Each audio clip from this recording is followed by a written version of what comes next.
This video is meant to compare the ancient Huns with the modern day Puerto Rican men.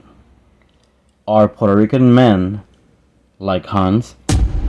As we will see how possibly 35 to 65% of Boricua men actually do resemble the ancient Hun men of ancient Central Asia to the Caspian steppe.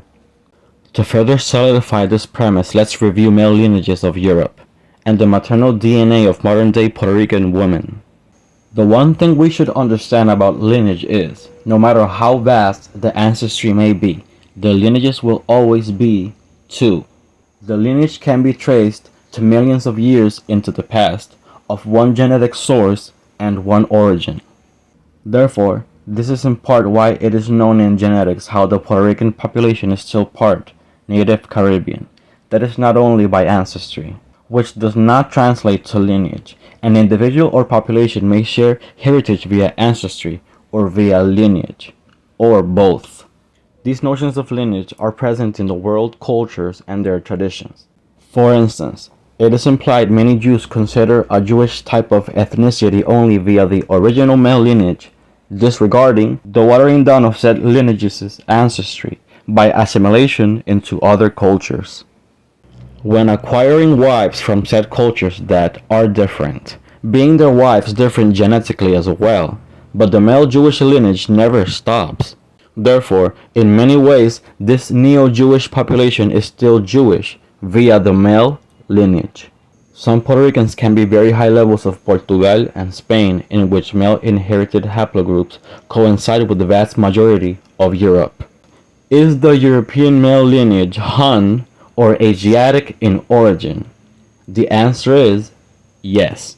When the ancient Han men moved westward, they became the Xiongnu upon assimilation into Iranic and Scythian cultures, while their eastern counterpart were the Mongolic Donggu, sharing Altaic origins in common.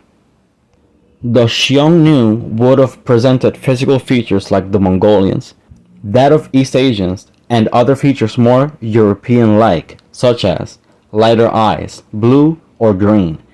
And it is mentioned they would have had red-haired phenotypes. These Hun men went into the Caspian steppe acquiring Caucasian women from that region, and it was there that they became the Kurgans or the Yamnaya.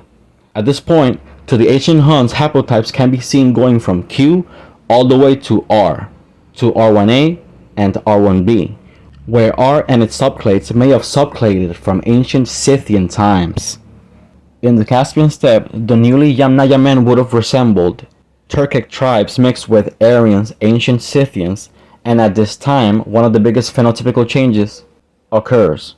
The Proto-Indo-European Yamnaya spread pale skin, entering the cordaware culture of ancient Bohemia, and then the bell beakers just after. The Yamnaya men enter into the Italo-Celtic cultures and displace the Neolithic farmer, Western hunter-gatherer men, as well onto most of the Old Norse populations. This means that for Boricua, Basque men are the echo of the Yamnaya warriors entering into Spain along with Galicia and all other provinces including Portugal, Italy, and all of Europe in almost all its entirety. With this Wikipedia article, let's also confirm what we have narrated so far as the European men's recent Asiatic origins, as we can see how R1B of West Europe and R1A of Eastern Europe and Eurasia in fact share common ancestor with the Native Americans. Therefore, technically, Native Americans and European men of haplogroup R and its subclades are the same lineage, undisturbed, totally continued, even so in assimilation to other cultures that enrich or water them down with their ancestry. Haplogroup R and Q are clades of the same lineage that have expanded onto Europe, Central Asia, South Asia, Northeast Asia, and the Americas. And the paragraph reads, they carried paternal haplogroup Q1A2, R1B1A1B1A1A1, and R1A1A1B2A2. Q1A2 is closely associated with Tian Shan Huns and Scytho-Sarmatian populations, that's the Slavs and the Magyars, while R1B1A1 is associated with Germanic speakers and R1A score Z93 is broadly associated with Indo-Iranian and the Xiongnu populations. The origins of the Huns, Wikipedia. This is also confirmable via other sources. Geneticists from Harvard and other historians should know this as common knowledge. Hunna men or peoples are none other than Hebrew-like Joktaanites mixing with genetically drifted African-type females and ancient Scythians. The once-derived Dongu would have great amounts of haplogroup C, but the Xiongnu and ancient Afontova-Gora sites indicate the Q and R, which even though in modern times C and Q and O are considered Asiatic, C is Hamitic in origin. This means African phenotypes drifted or grafted and migrated into Central Asia and Melanesia, and all the way to Hokkaido.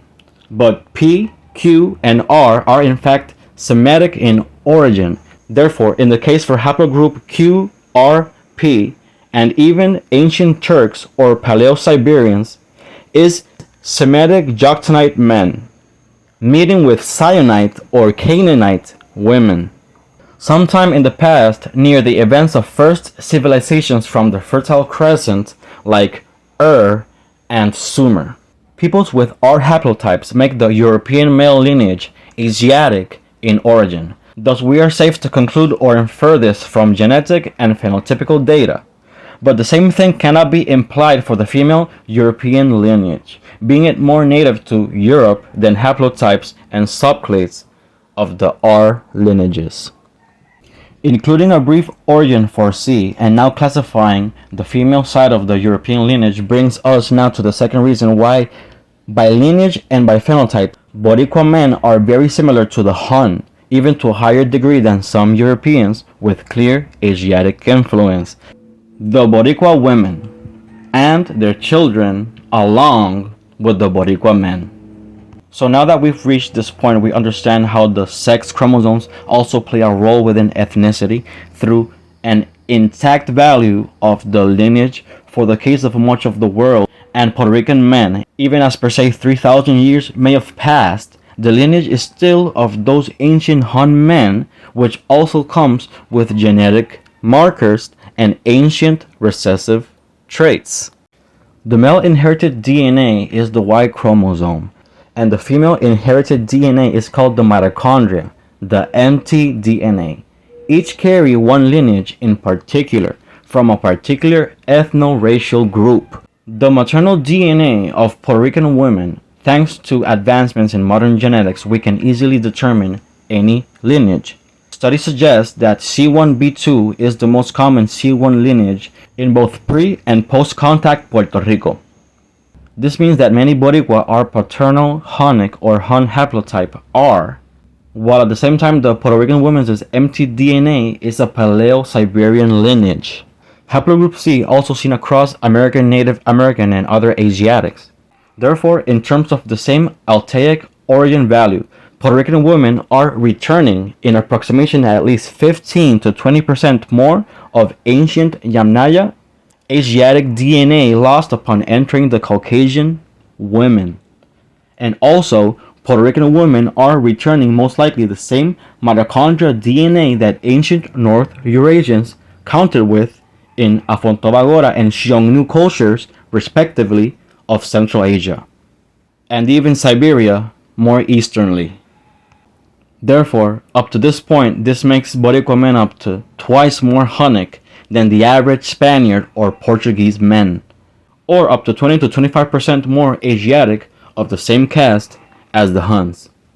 The combination of the Puerto Rican man and the Puerto Rican woman is a union that truly is Hun-like in appearance and in genetics. As a Puerto Rican man, upon submitting my DNA to many places and carefully studying my own phenotype, I can see how this is at least more than a partial truth for Boricua men who take a lot of their heritage from Taino ancestry and the mitochondria Taino female lineage. With the GetMatch DNA results, I was able to identify that at least 39% of my DNA can be Eurasian derived, something that a normal company for ancestry cannot truly do, as GetMatch can actually tell you how much of your Spanish or Portuguese or Italian DNA is Eurasian derived. Huns were definitely Xiongnu, different from the Donggu. Xiongnu would have been less homogeneous than the black-haired Mongols to the east and to Manchuria. Huns may have had black wavy hair or red wavy hair, maybe some with darker tones of skin and others lighter. Some more Asiatic or Mongoloid, some with freckles, some short but some tall, and even would have presented Iranic-like noses and maybe a tad more hair than the average Mongol to the east. So I'm not saying Puerto Rican men are the ancient Huns, but we would be very similar to them by ancestry. However, by lineage, Huns and Native Americans share practically the same origins through both lineages, and a great part of Puerto Ricans have the echoes of these same ancient Central Asian to Siberian lineages, at least 15 to 20% more than the average European. The way I was able to add 39% from Eurasian ancestry was when I added a result of myself being at least 19% ancient North Eurasian and 15% South Amerindian, in contrast to a normal generic DNA test that would classify me at 18% Native American, but with a high range of 24%. That I will further explain. It is clear that the ancient North Eurasian DNA would be behind the name of my Celtic DNA. I also saw the echo of the ancestry of the Caucasian women from the Yamnaya invasion from the ancient North Eurasians taking Caucasian women from the steppe. In conclusion, my DNA harbors at least 10%, give or take, more Mongoloid DNA than the average Western European, especially Southwestern Europeans. These are some of the ethnic groups that carry any significant or some Asiatic DNA and some or significant Mongoloid recessive traits. Number 1. Specifically some Ashkenazi Jews. As I reviewed hundreds of Ashkenazi Jews' DNA results of all types, and upon reading their history, but specifically upon seeing their genetics, it seems Ashkenazi Jews were totally Khazars in the past. Yes, you heard it. Khazars. Almost all Ashkenazi Jews carry some degree of East Asian ancestry, especially Central Asiatic. Even after Ashkenazi Jews being in Europe for centuries, I even saw some with up to 20% Sino-Tibetan DNA and even with red hair. Some Ashkenazi Jews are definitely still partially Turkic, who are very similar to the Kazakhstani men of East Asian haplogroup C in Kazakhstan. Number 2. Some Italians that came to Puerto Rico weren't entirely Italian.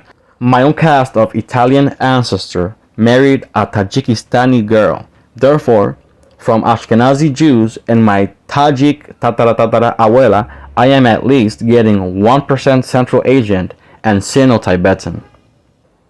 People from Tajikistan tend to have Asiatic ancestry, as specifically Turkic from, like, for instance, Turkmenistan and even the Hazaras. Number 3. Spanish people with considerable amounts of Gypsy, Roma, or Romani people might present some Central Asiatic ethnicities through Gujarati and the Punjabi, among others. However, this source would be the lesser frequent in comparison to the ancient Ashkenazi Jews or the DNA of some Tajiks and Pashtuns. Tajiks and Afghan Pashtuns can have Turkic or Mongolic-derived ancestry as well, as Hazara of Afghanistan are Mongols mixed into Afghans, not Turks like Turkmenistan. Number 4. Some Chinese that integrated into the Puerto Rican society, but it doesn't even come close to Taino heritage among Boricua. And number 5. The Taino of Puerto Rico, native South Amerindians of the Caribe, who were an agglomeration of a mixture between at least 4 different migrations in different frequencies. Taino ancestry is a part of Puerto Rican DNA at least an average of 15 to 20%. That's it for this video. Don't forget to like, share, and subscribe. I am Abaquetone Borique, and I'll see you on the next video.